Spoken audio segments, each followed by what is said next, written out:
भारत, जहां के वेदों में गणतांत्रिक शासन की छाप सदियों से दर्ज है,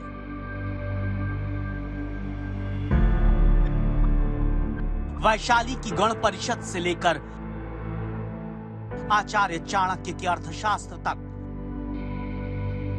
उत्तर मेरूर के शिलालेखों से चोल की पंचायत व्यवस्था तक,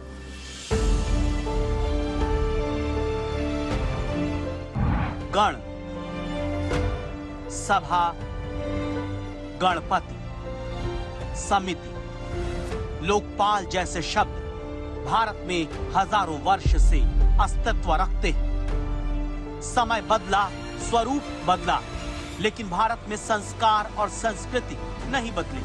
भारत दुनिया का विशाल लोकतंत्र बना।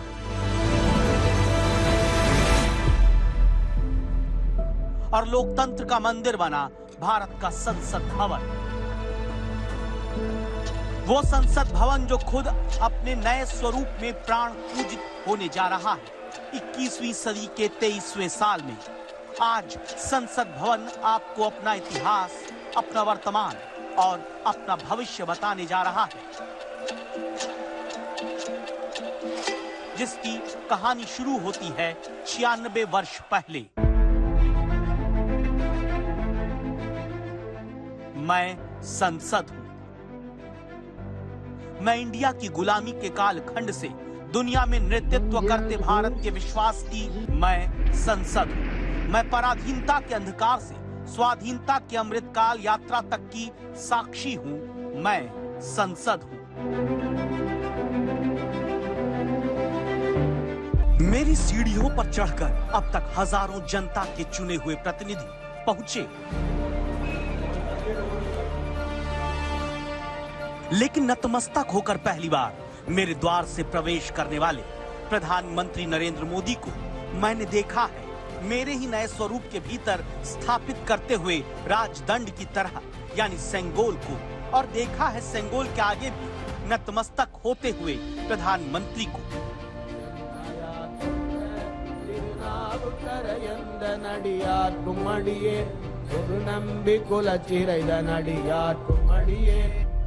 उसी सेंगोल को मेरे नए स्वरूप वाली संसद में स्थापित करने के बाद जब वक्त नई संसद की शुरुआत का आया, तो इतिहास बनने जा रहे मेरे रूप के साथ सीधे साक्षात्कार को प्रधानमंत्री ने कुछ यूं याद किया। मैं पहली बार जब संसद का सदस्य बना और पहली बार एक सांसद के रूप में इस भवन में मैंने प्रवेश किया, तो सहज रूप से मैंने इस संसद भवन के दौड़ पक्ति पर अपना शीश झुका करके इस लोकतंत्र के मंदिर को श्रद्धा भाव से नमन करते हुए मैंने पैर रखा। वो पल मेरे लिए भावनाओं से भरी हुई थी। मैं कल्पना नहीं कर सकता था, लेकिन भारत के लोकतंत्र की ताकत है, भारत के सामान्य मानवी की लोकतंत्र के प्रति श्रद्धा का प्रतिबिंब है कि रेलवे प्लेटफॉर्म पर गुजारा करने वाला एक गरीब परिवार का बच्चा पार्लियामेंट पहुंच गया।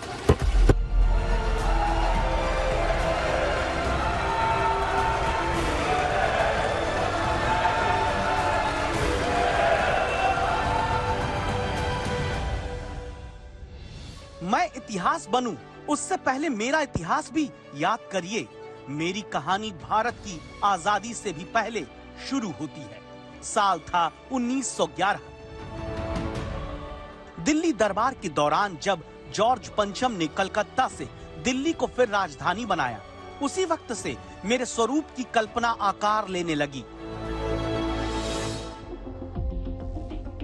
1912 में नया शहर बसाने की योजना लेकर सर एडविन लुटियंस दिल्ली आए।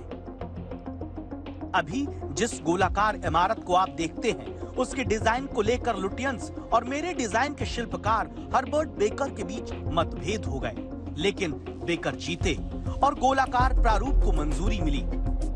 दस्तावेज में दर्ज है कि मेरा निर्माण 6 साल में हुआ और मुझे बनाने में करीब 85 लाख रुपए खर्च हुए।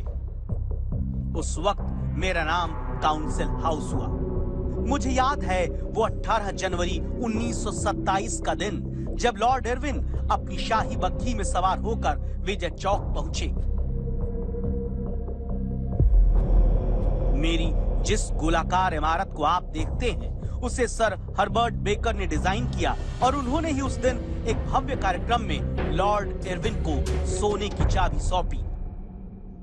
अब मेरा पुराना रूप जब इतिहास बनते हुए नए रूप में प्रवेश का भविष्य रचा जा रहा है, तो फिर एक नया इतिहास बनने का कार्यक्रम तय हो चुका है।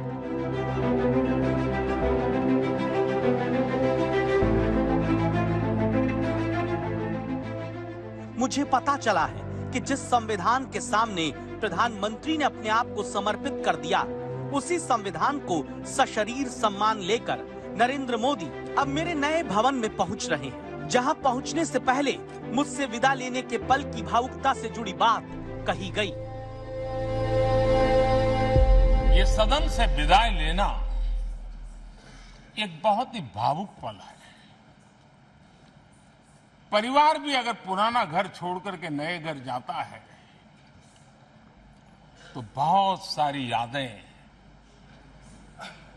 कुछ पल के लिए उसको झकझोर देती है।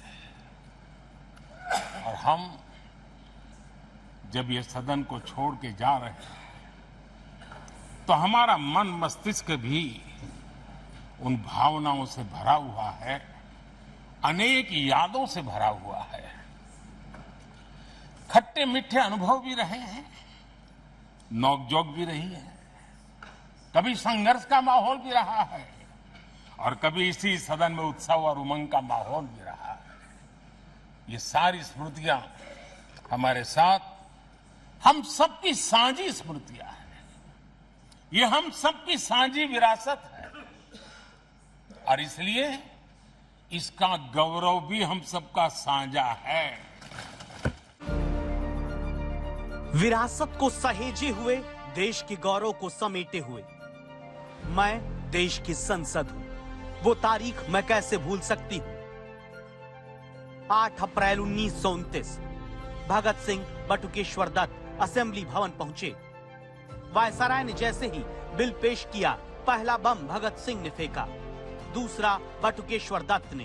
बहरे कानों को सुनाने के लिए धमाकों की क्रांति मैंने देखी, जिसे अब मुझसे विदा लेते हुए फिर याद किया गया। ये वो सदन है जहां कभी भगत सिंह बटुकेश्वर दत्त उन्होंने अपनी वीरता सामर्थ्य से अंग्रेज सल्तनत को जगा दिया था, बम का धमाका कर। वो बम की गूंज भी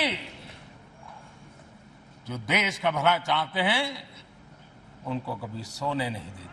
भला हो जिसमें देश का वो काम करते हुए मिली आजादी मैंने देखा स्वतंत्रता का पहला जश्न मैंने देखा। मैंने खुद को काउंसिल हाउस से संसद बनते हुए। जब माउंट बेटन तक दिल्ली में आयोजित होने वाले भारत की आजादी के समारोह को लेकर उत्साहित दिखी। उनकी पत्नी एडविना, बेटी पॉमेला भी शिरकत करने आई। उससे पहले 14-15 अगस्त की रात बादलों ने ऐसा डेरा बनाया, लगा बादल भी स्वतंत्र भारत के स्वागत के लिए गरज रहे।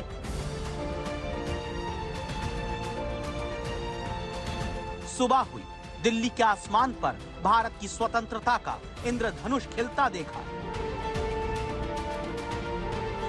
मेरे इतिहास बनते इसी रूप के सेंट्रल हॉल में तब समारोह होना था। रात 11 बजे का समय तय था। देर शाम मेहमान आने लगे। मेरे इसी पुराने होने जा रहे भवन के सामने लोगों की बेतहाशा भीड़ बढ़ती देखी। एक बार तो पंडित नेहरू को ही तब आकर बाहर कहना पड़ा कि शांति बनाए रखिए। मेरे सेंट्रल हॉल में स्वतंत्रता समारोह की पहली तैयारी हुई। बाहर लोग मेरे ही सामने आजादी के जश्न में सराबोर दिखे। डॉक्टर राजेंद्र प्रसाद, सर्वपल्ली राधाकृष्णन ने भारत की उपलब्धि का वर्णन मेरे सेंट्रल हॉल में ही किया। और फिर देश की संसद के रूप में 15 अगस्त 1947 की आधी रात को जवाहरलाल नेहरू के ऐतिहासिक भाषण की भी गवाह मैं रही। मैं देश की संसद हूं। इस ऐतिहासिक भाषण के जरिए देश के करोड़ों लोगों के साथ मेरा भी भारत की नियति से साक्षात्कार हुआ। बरसों बरस बाद आज भी उस भाषण के गूंजते स्वर मुझे भावुक कर देते हैं। मैं संसद हूं। ये वो सदन है जहां पंडित जी को इसलिए भी याद किया, अनेक बातों के लिए याद करेगा, लेकिन हम जरूर याद करेंगे इसी सदन में पंडित नेहरू का at the stroke of midnight की गूंज हम सबको प्रेरित करते रहेंगे। आजादी के बाद मेरे इसी भवन के भीतर भारत के उस संविधान ने भी कई मंथन के बाद जन्म लिया, जिससे आज भी भारत चलता है, भारतीय चलते हैं। इसी भवन में 2 साल 11 महीने तक संविधान सभा की बैठकें हुई और उसने देश के लिए एक मार्गदर्शक जो आज भी हमें चलाता है, हमारे संविधान दिया। और 26 नवंबर 1949 को जो संविधान हमें मिला वो 26 जनवरी 1950 को लागू हुआ। इन 75 वर्षों में सबसे बड़ा जो अचीवमेंट है वो ये है कि देश के सामान्य मानवी का इस संसद पर विश्वास बढ़ता ही गया है। और लोकतंत्र की सबसे बड़ी ताकत यही है कि इस महान संस्था के प्रति, इस महान इंस्टीट्यूशन के प्रति, इस व्यवस्था के प्रति उनका विश्वास अटूट रहे, विश्वास उनका बना रहे। मैं देश की संसद हूं, मुझ में ही जनता का विश्वास निहित है। मैं न पक्ष देखती हूं न विपक्ष। देश के दूसरे प्रधानमंत्री बनते और जय जवान जय किसान का नारा देने वाले लाल बहादुर शास्त्री को बड़े फैसले लेते मैंने देखा है मुझसे विदा लेते आज भी शास्त्री को याद किए जाते हुए। लाल बहादुर शास्त्री जी ने 65 के युद्ध में हमारे देश के जवानों में का हौसला बुलंद करना, उनके सामर्थ्य के लिए को पूरी तरह राष्ट्र हित में झोंक देने की प्रेरणा इसी सदन में से दी थी लाल बहादुर शास्त्री का। और यहीं पर उन्होंने ग्रीन रिवॉल्यूशन के लिए एक मजबूत नींव लाल बहादुर शास्त्री। फिर दौर आया इमरजेंसी का। मुझे याद है उस दौर में मेरा महत्व खत्म सा हो गया था। इसी दौर में संविधान की प्रस्तावना में समाजवादी पंथ निरपेक्ष शब्द जुड़े और संसद के जरिए देश ने जाना कि अब देश लिखित तौर पर सेक्युलर है। इमरजेंसी के बाद मैंने इंदिरा गांधी की गिरफ्तारी भी देखी और उनका धमक के साथ चुनाव जीतकर लौटना भी देखा। बांग्लादेश की मुक्ति का आंदोलन और उसका समर्थन भी इसी सदन ने इंदिरा गांधी के नेतृत्व में किया था। इसी सदन ने इमरजेंसी में लोकतंत्र पर होता हुआ हमला भी देखा था और इसी सदन ने भारत के लोगों की ताकत को एहसास कराते हुए मजबूत लोकतंत्र की वापसी भी इसी सदन ने देखी थी। वो राष्ट्रीय संकल्प भी देखा था, ये सामर्थ्य भी देखा था। लोकतंत्र में चुनावी जोड़तोड़ के बीच देश की राजनीति के बदलते कई रंग मैंने देखे। मुश्किल अर्थव्यवस्था में देश ने उदारीकरण की तरफ कदम बढ़ाए तो मैंने देखा। देश में खिचड़ी सरकारों के बनने गिरने का दौर शुरू हुआ तो कई दिलचस्प बहस मैंने देखी। इसी किस्से को मुझसे विदा लेकर मेरे नए स्वरूप में प्रवेश करने जाने से पहले फिर याद किया गया। और दुनिया के लोगों का आज भी ऐतराज होता है। ये सदन है जिसमें कभी 4 सांसद वाली पार्टी सत्ता में होती थी और 100 सदस्य वाली पार्टी विपक्ष में बैठती। और इसी सदन में अटल जी ने कहा था, वो शब्द आज भी गूंज रहे हैं इस सदन में, सरकारें आएगी जाएगी, पार्टियां बनेगी बिगड़ेगी, लेकिन ये देश रहना चाहिए। कितनी सत्ता आई, कितनी सत्ता गई, हर सत्ता की स्थापना से सत्ता साधने के समीकरण तक मेरी आंखों के ही सामने बने बिगड़े भी। अब मेरे इतिहास बनने का वक्त आ गया। मेरे नए रूप में प्रवेश की घड़ी आ गई। स्मृतियों से मिली सीख और इतिहास से मिली प्रेरणा के साथ गणेश चतुर्थी पर होती नई शुरुआत से पहले क्या बदलना जरूरी है, क्या बनाए रखना जरूरी है, मैं आपको आगे बताऊंगी। मैं देश की संसद हूं।